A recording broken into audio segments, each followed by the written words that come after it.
प्रणाम आप सभी को। मेरा नाम सुशील है। सुभद्रा जी के साहित्यिक रुझान की पहली अभिव्यक्ति कविता में हुई। कविता के साथ साथ उन्होंने कहानियां भी लिखी। उनका कथाकार उनके कवि से किसी तरह भी कमतर नहीं है। आइए आज सुनाता हूँ उनकी कहानी सोने की कंठी। बिंदो पोस्टमैन की लड़की थी। उसका पिता राय साहब निर्मल चंद की कोठी के सागर पेशे की एक कोठरी में किराए पर रहता था। पोस्टमैन की आमदनी ही कितनी, खर्च सदा ही आमदनी से कुछ ज्यादा हो जाया करता था। इसलिए बिंदु और उसकी माँ को अच्छे गहने और कपड़े कभी नसीब न हुए। बिंदु रूपवती थी और उसको अच्छे अच्छे गहने कपड़ों का शौक था। स्त्रियां स्वभावतः सौंदर्य की उपासिका होती हैं। जो जितनी अधिक सुंदर होती है उनकी सौंदर्योपासना उतनी ही अधिक बढ़ी चढ़ी होती है। किंतु सुंदरी बिंदु गहनों और कपड़ों के लिए तरसा करती थी। राय साहब की स्वजाति होने के कारण कभी कभी तीज त्योहार या कामकाज होने पर कोठी से बिंदु की माँ के लिए बुलावा आता और माँ के साथ बिंदु भी जाया करती।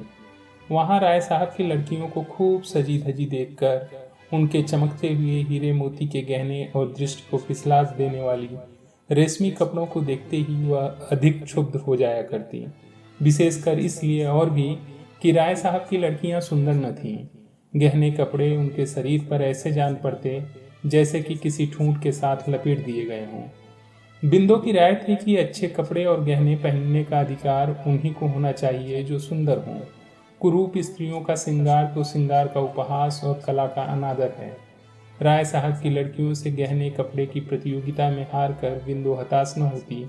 घर लौटते ही वह शीशे में अपना सुंदर मुंह देखकर मन ही मन उनके प्रति कहती, गहना कपड़ा पहनकर भी तो उनका काला मुंह गोरा नहीं हो जाता, बड़े बड़े दांत मोतियों सरीखे नहीं चमकते। फिर एकाएक वह दीर्घ निःश्वास के साथ शीशे के सामने से दूर चली जाती, मानो यह सोचती कि विश्व के सारे सौंदर्य की वस्तुएं केवल उसी के लिए बनाई गई थीं, किंतु निर्माता की भूल से वह उससे दूर रख दी गई हैं। राय साहब की लड़कियों के पास तो वे सौंदर्यवर्धक वस्तुएं अनावश्यक ही हैं। उनसे उन लड़कियों के सौंदर्य की वृद्धि तो नहीं हो पाती, हाँ उन वस्तुओं का सौंदर्य अवश्य घट जाता है। बिंदु को एक आशा थी। वह सोचती थी कि विवाह के बाद मुझे भी बहुत से गहने और कपड़े मिलेंगे, जैसे दूसरी विवाहिता लड़कियों को मिला करते हैं। उनके समान मैं भी अपने घर की मालकिन बनूंगी। मेरे वे भी बहुत सा रुपया लाकर मेरे हाथों में रख दिया करेंगे और तब मैं भी मनमाना खर्च करूंगी। बाजार में कोई अच्छा कपड़ा या गहना देखते ही वे मेरे लिए खरीद लावेंगे और मैं उसी अभिमान से पहनूंगी जैसे ये पहनती हैं। किसी के पूछने पर मैं जरा संकोच और सलज्ज भाव से कह दूंगी कि यह गहना या कपड़ा खुद वे ही अपनी पसंद से मेरे लिए खरीद लाए हैं। उसे विश्वास था कि जब विधाता ने उसे सुंदरता देने में इतनी उदारता की है तब ये गहने कपड़े की इच्छा भी एक न एक दिन अवश्य पूरी होगी। वह उस दिन की प्रतीक्षा बड़ी लगन से किया करती। धीरे धीरे बिंदु सयानी हुई और उसका विवाह हो गया। किंतु निर्धन की बेटी भला धनवान के घर कैसे ब्याही जाती है। मित्रता, बैर और विवाह सगाई तो अपने बराबरी वालों में ही शोभा देता है। तात्पर्य यह कि बिंदु के गहने कपड़ों की प्यास ज्यों की त्यों बनी रही। विवाह के समय कुछ गहने और कपड़े आए अवश्य थे, किंतु ससुराल पहुंचने के बाद ही वे एक एक करके किसी न किसी बहाने से ले लिए गए। बिंदु समझ गई कि वे गहने उसके नहीं हैं। बेचारी जी महसूस कर रह गई और करती भी क्या। बिंदु की ससुराल में खेती बाड़ी होती थी। परिवार बड़ा था। बिंदु की 2 जेठानियां थीं और एक अविवाहित देवर। 3 भाई तो खेती का काम मन लगाकर करते थे, किंतु बिंदु के पति जवाहर का मन खेती के कामों में न लगता था। वह स्वभाव से ही कुछ शौकीन थे। उनकी गाने बजाने की तरफ विशेष रुचि थी। कुश्ती लड़ने और पहलवानी करने का भी शौक था। गठे हुए बदन पर सदा मलमल या तंजेब का कुर्ता रहता। घुंघराले बाल सदा किसी न किसी सुगंधित तेल से बसे रहते। स्वभाव में आत्माभिमान की मात्रा भी अधिक थी। वे कुछ न कमाकर भी घर भर पर अपना रोब जमाते रहते। बिंदु कुछ पढ़ी लिखी होने के कारण उस देहात में आदर की वस्तु हो गई थी। विशेषकर उस समय अवश्य जब वह रामायण या महाभारत पढ़ती और गांव की अनेक स्त्रियां वहां एकत्र हो जाती। वे बिंदु की सास के भाग्य की सराहना करती और कहती, यह लक्ष्मी सी बहू तुम्हारे घर आई है। इसके कारण भगवान के 2 बोल हम लोग भी सुन पाती हैं। बिंदु भी अपनी इस देहाती जीवन से असंतुष्ट न थी। सास उसका आदर करती थी, जेठानियां उसे काम न करने देती। इसके अतिरिक्त जवाहर उसे प्यार भी बहुत करता था। उसी घर में लड़ाई झगड़ा होने पर कई बार ऐसे मौके आए कि उसके जेठ अपनी स्त्रियों पर हाथ चला बैठे, किंतु जवाहर बिंदु से कभी एक कड़ी बात भी न करता। वह हर तरह से अपने देहाती ढंग से ही सही उसे संतुष्ट रखने का प्रयत्न करता। बिंदु भी अब सुखी थी, उसे गहने कपड़े की याद न आती थी। वैसे तो देहात में अच्छे गहने कपड़े पहनता ही कौन है, फिर भी सबके बीच में बिंदु ही बिंदु दिख पड़ती थी। बिंदु सबसे अधिक सुंदरी तो थी ही, साथ ही पति की तरह वह सबसे अच्छे कपड़े भी पहना करती थी। मना करने पर भी वह जेठानियों के साथ काम करती और सास को नियम से रोज रामायण सुना देती। रात को अलाव के पास बैठती, जहाँ गांव की अनेक युवतियां, वृद्धाएं, युवक और प्रौढ़ सभी इकट्ठे होते। फिर बहुत रात तक कभी कहानी होती और कभी पहेलियां बुझाई जाती।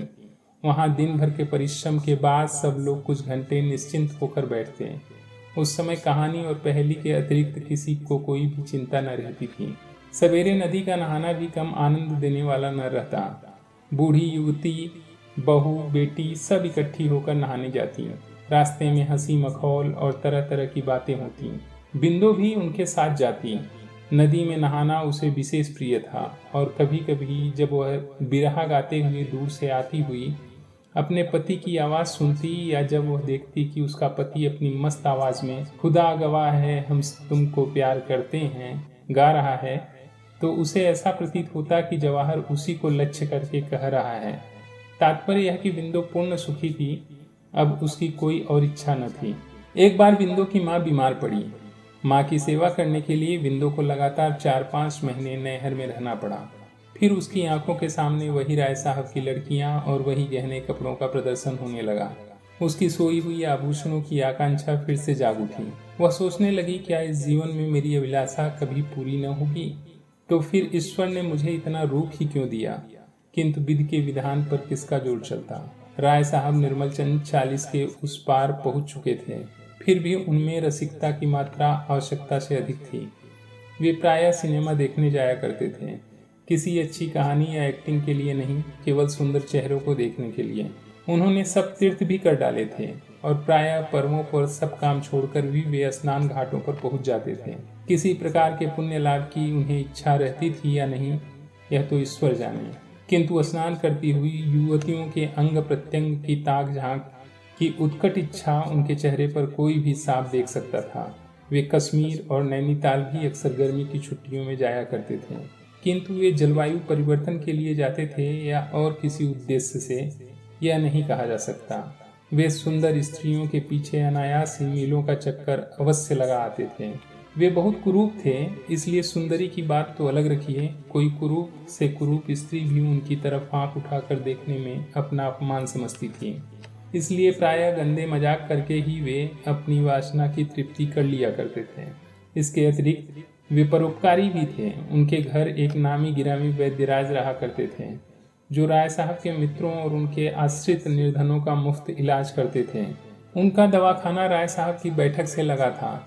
मरीज को दवा लेने के लिए राय साहब की बैठक से होकर ही वैद्यराज के पास जाना पड़ता था। बिंदु की माँ का इलाज भी यही वैद्यराज करते थे। घर में और कोई न होने के कारण बिंदु को ही माँ के लिए दवा लानी पड़ती थी। एक दिन दोपहर को बिंदु जब दवा लेने गई तो उसने देखा कि राय साहब के पास एक सुनार कई तरह के गहने फैलाए बैठा है। सहसा इस प्रकार गहनों की प्रदर्शनी सामने देखकर इतने दिनों की सोई हुई बिंदु की गहनों की उत्कंठा फिर से जागृत हो उठी। क्षण भर के लिए वह भूल गई कि वह यहाँ किस लिए आई है। वह उत्सुकता पूर्वक उन फैले हुए गहनों के पास बैठ गई और बड़े चाव से उन्हें उठा उठा कर देखने लगी। उनमें से 3 लड़की एक कंठी थी जो बिंदु को बहुत पसंद आई। उसने उस कंठी को कई बार उठाया और रखा और अंत में एक ठंडी सांस के साथ वह उसे वहीं रखकर अलग खड़ी हो गई। राय साहब ने भी वही कंठी पसंद की। बाकी गहने वापस करके सुनार को दाम देने के लिए दूसरे दिन बुलाकर उन्होंने उसे रवाना कर दिया। यद्यप बिंदु की उम्र की राय साहब की लड़कियां थीं, फिर भी बिंदु उनकी कुदृष्टि से बची न रही। उसके इस समय के हार्दिक भाव राय साहब अच्छी तरह ताड़ गए और वार करने का यही उपयुक्त समय देखकर वे हंसते हुए बोले, बिंदु यह कंठी तुम्हें बहुत पसंद आई है, पहनोगी? एक प्रकार की अव्यक्त आशा से बिंदु का चेहरा खिल उठा, पर यह प्रसन्नता क्षणिक थी। वह गंभीर होकर बोली, नहीं, मैं न पहनूंगी। गहने गरीबों के लिए नहीं होते। राय साहब बोले, गहने तो गरीब अमीर सभी के लिए होते हैं। फिर तुम्हारी तरह का गरीब तो इच्छा करते ही मनमाना गहना पा सकता है, सो कैसे?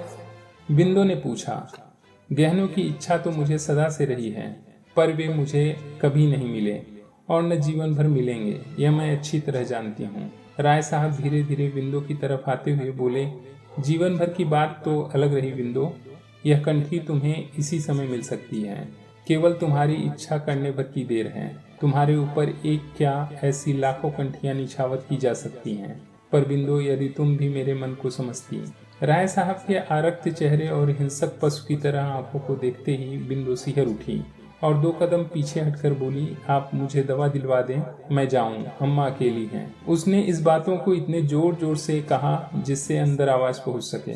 वह शीघ्र ही दवा लेकर घर लौटी। उसने मन ही मन सोचा, अब मैं दवा लेने न जाऊंगी। राय साहब की नीयत ठिकाने नहीं है। मैंने समझा था कि वह बेटी समझकर मुझे कंठी देना चाहते हैं, परंतु वे तो सतीत्व के मोल उसे बेचना चाहते हैं। चूल्हे में जाए ऐसी कंठी मुझे न चाहिए विधाता। सतीत्व कंठी से कई गुना ज्यादा कीमती है, किंतु इतने पर भी उस कंठी को वह भूल न सकी। रह रहकर कंठी उसकी आंखों के आगे झूलने लगी। फिर उसने एक युक्ति सोची, यह हो सकता है कि जैसे वह मुझे छलना चाहते हैं, मैं भी उन्हें छलूं, उनसे कंठी ले लूं, फिर बचकर भाग जाऊं। ऐसे अनेक तरह के संकल्प विकल्प करती हुई बिंदु सो गई। दूसरे दिन दोपहर को बिंदु को फिर दवा लेने जाना पड़ा। पहुंचकर उसने देखा कि राय साहब के मसनद के पास उसी तरह की 4 कंठियां पड़ी हैं। बिंदु के पहुंचते ही राय साहब ने उसे बैठने के लिए कहा। बिंदु बैठ गई। कल उसने जितने संकल्प किए थे उसे इस समय याद न रहे। कंठियों की चकाचौंध के सामने बिंदु को सब कुछ भूल गया। बिंदु के सामने ही राय साहब ने एक कंठी को तौलाकर उसकी कीमत 250 रुपए सुनार को देकर विदा कर दिया।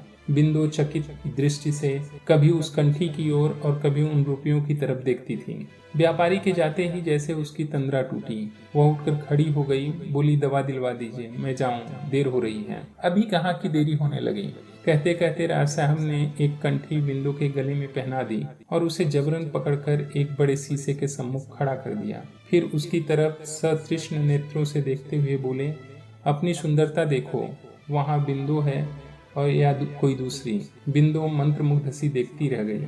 वह अभी राय साहब की किसी बात का उत्तर दे भी न पाई थी कि इसी समय उन्होंने अपने बड़े बड़े दांतों वाले मुंह बिंदु के सुंदर ओठों पर धर दिया।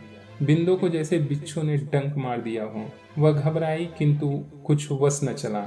इस प्रकार कुछ तो कंठी की लालच में और कुछ राय साहब की जबरदस्ती के कारण उस दिन दोपहर के सन्नाटे में अभागी बिंदु अपने को खो बैठी।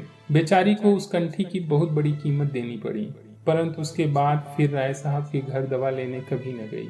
उसके कुछ ही दिन बाद बिंदु ससुराल चली गई और उस कंठी को भी वह सबसे छिपा कर अपने साथ ले गई। ससुराल में लोगों के पूछने पर उसने यही बतलाया कि यह कंठी उसकी माँ ने उसे दी है, किंतु बिंदु ने उसे कभी पहना नहीं। पति के आग्रह करने पर जब कभी वह उसे घंटे आध घंटे के लिए पहनती थी तो ऐसा मालूम होता था जैसे काला बिस्तर उसके गले में लिपटा हो। कंठी को देखते ही प्रसन्न होने के बदले वह सदा उदास हो जाती थी। बिंदु के पति और जेठों में अनबन हो गई। भाई भाई अलग हो गए। दूसरे भाई तो खेती करके खुशी खुशी आराम से रहने लगे, किंतु जवाहर से खेती का काम नहीं होता था, जिसका परिणाम यह हुआ कि सब लोग तो 4 पैसे कमाकर गहने कपड़े की फिक्र करने लगे। इधर जवाहर के घर फांके होने लगे। अभिमानी स्वभाव के कारण जवाहर अपनी विपत्ति भाइयों पर प्रकट न होने देता। अब पहलवानी छूट गई। मलमल तंजेब के कुर्ते मैले दिखने लगे। सिर में तेल भी कहाँ से मिलता, जब खाने के लिए घर में अन्न का दाना भी न रहता। बिंदु से पति का कष्ट देखा न गया और उसने एक दिन कंठी निकाल कर पति को बेचने के लिए दे दी। जवाहर बड़ी प्रसन्नता से कंठी लेकर सर्राफे की ओर गया, किंतु थोड़ी देर बाद उसने लौट कर निराशा से कहा, यह तो मुलम्मे की है। बिंदु यह सुनकर सर थाम कर बैठ गई, मानो उस पर वज्र गिर पड़ा हो।